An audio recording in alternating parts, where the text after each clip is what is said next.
Welcome to the Sound in Marketing Podcast. I'm your host, Jeanna Isham, owner and founder of Dreamr Productions and Sound in Marketing Learning.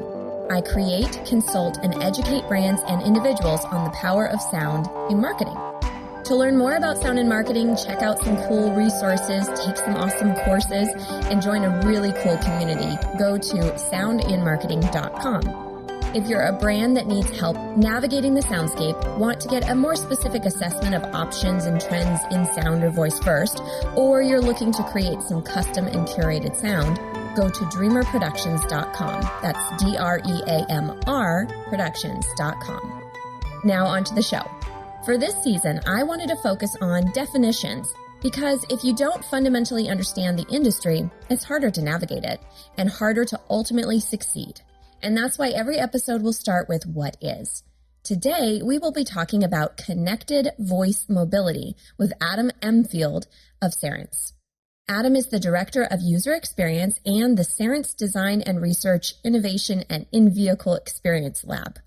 He is responsible for user experience design, research, and usability for products across the Cerence portfolio, and manages a cross-functional team that develops new ideas for in-vehicle experiences and validates existing concepts on topics that range from looking at the problems users encounter today to predicting what changes will be necessary for the vehicles of the future. Welcome to the show, Adam. Thank you. It's a pleasure to be here. That's quite a mouthful of things that you do. My goodness. I know. After typing that up, it seems like one thing. Hearing you say it, though, I'm like, maybe it's time to make it a little more. Well, it's a lot of stuff. And I know that a lot of people that come into like the voice first space might get overwhelmed by all of this stuff.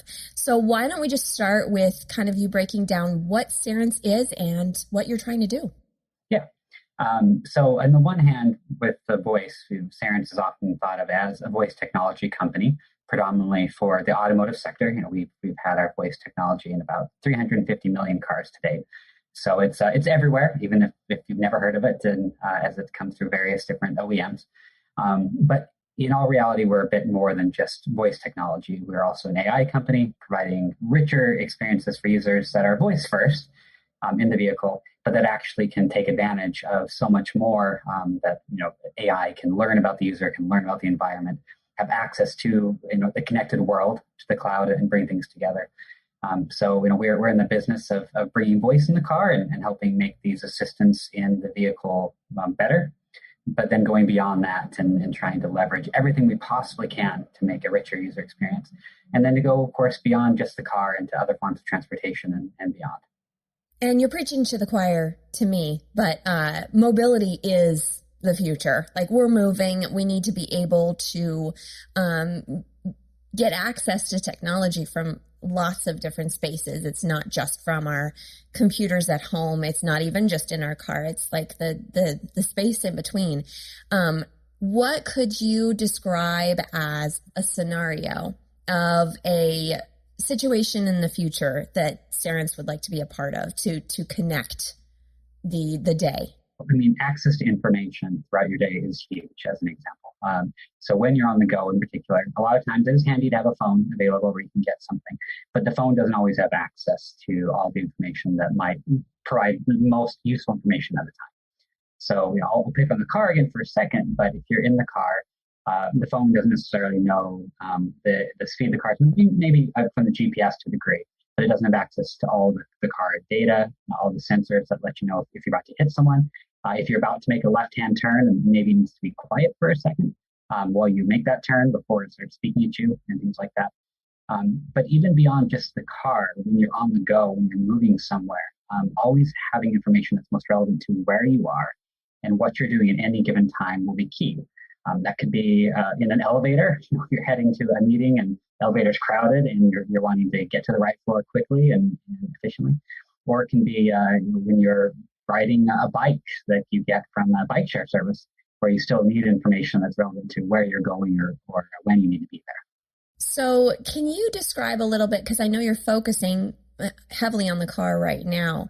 How does your technology work? Do you go to an automotive company and they hire you and it kind of, they implement your technology into their cars? How do you go about putting your technology in there? the way this traditionally worked, more so in the past, and I definitely want to touch on what's changed briefly here. In the past, it was just that. So an automaker may come to us and say, hey, we'd like a voice assistant in our car. We get an idea of the personality we want it to have. We get an idea of what we want the screen to look like and to show the user at any given time. We've got a philosophy behind how we'll protect drivers from being distracted. Sell us your engines.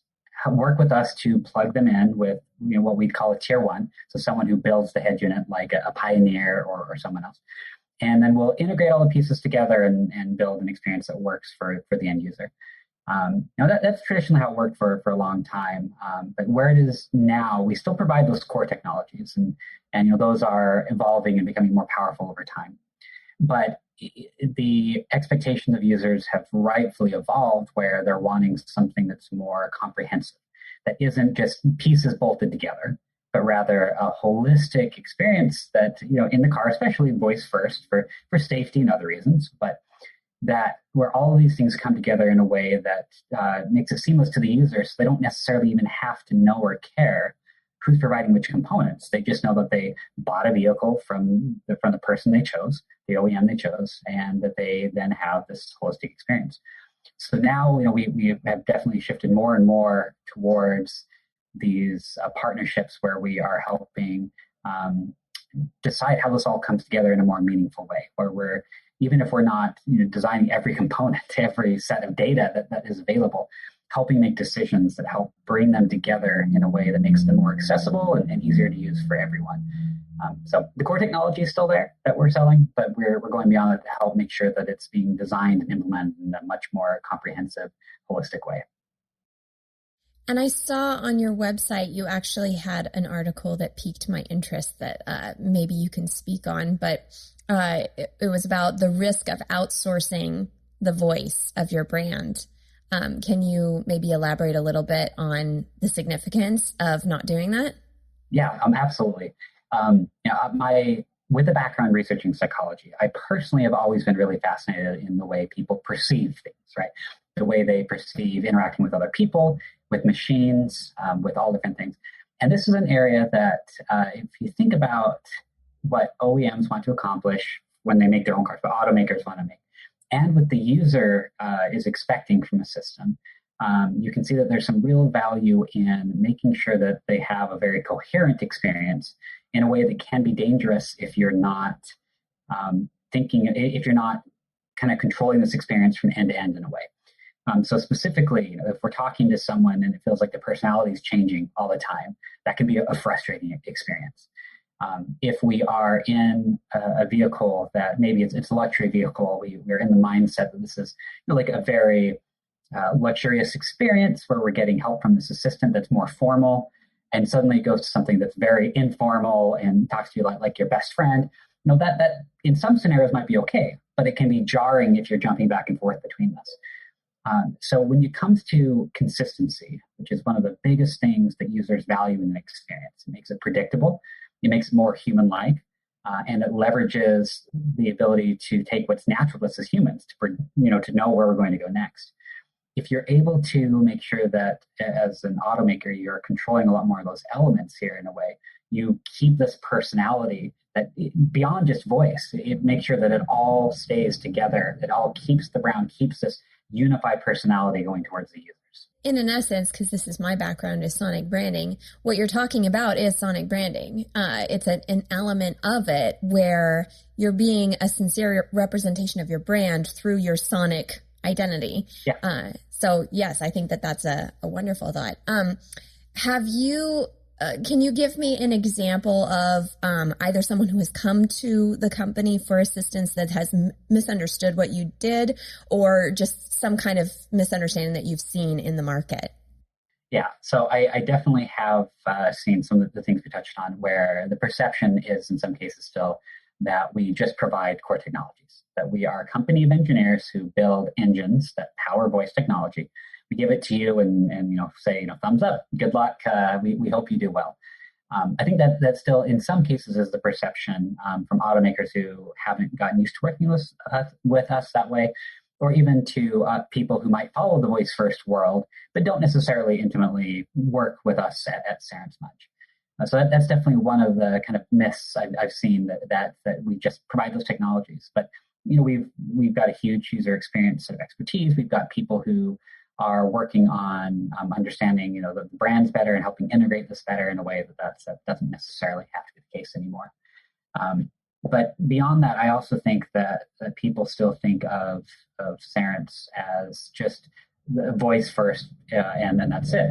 And even though we've talked about other modalities that we're incorporating, such as the ability to use your eye gaze, where you're looking as input, the ability to use hand gestures, or other things that we as humans rely on so heavily, I don't think it's as understood as I'd like to see it personally. That there's still so much more to the way humans interact with each other, that Cerence is ready and capable, and already in some cases doing these more kind of holistic interactions that take into account so many more of these things. And I think trying to help get people past that perception of us as just voice only, just technology only, is kind of one of the good challenges that we've made huge progress with, but I still like to see us do more with. Do you have an example of like a case, a client or a customer that you worked with that you were just like, this is great. This is a perfect example of like how I want to see voice and like a sensorial perspective taken in? Yeah. I think you'll find if you talk to many of us at Cerence that we often will point to Mercedes and the MBUX and a role with that as an example of that. It's one that I think from anywhere you sit looking at Mercedes, they are a brand that really does care about their image and the level of perfection that they think that their buyers and their drivers will expect. And working with them has often shown how this can be successful, I think. I think we've seen this just as one example where they want to hear our ideas. They know we want to hear theirs. They want to work more collaboratively, and they still have the necessary grip on what the brand is to make sure that they stay within that, and we help work within that. But they're all ears for how we can make things better, and they're always wanting to try new things. They're always willing to say, if this is going to meet that quality that our drivers expect, and if you can help provide that, then let's try something new. Let's go beyond what users are thinking they're going to get in 2021, 2022. And let's show them that maybe some of the things that they haven't thought about coming soon are going to be here sooner rather than later. And not the only one, but I think they're the one that with the MBUX, it's definitely, especially in the voice first world, felt as quite a success story where we see people moving beyond just plugging in a voice engine. Tune in next week for the conclusion to our conversation, and don't forget to subscribe on all the major podcast channels. Share with friends, follow, and rate it. Spread the word because, well, more people should know about this stuff. I know you know that now. For any other inquiries, you can find me at Dreamr Productions. That's DREAMR Productions.com or soundinmarketing.com. LinkedIn, Twitter, and Facebook. You can also email me at Jeanna, Jeanna, at dreamrproductions.com. All links will be provided in the show notes. Let's make this world of sound more intriguing, more unique, and more on brand.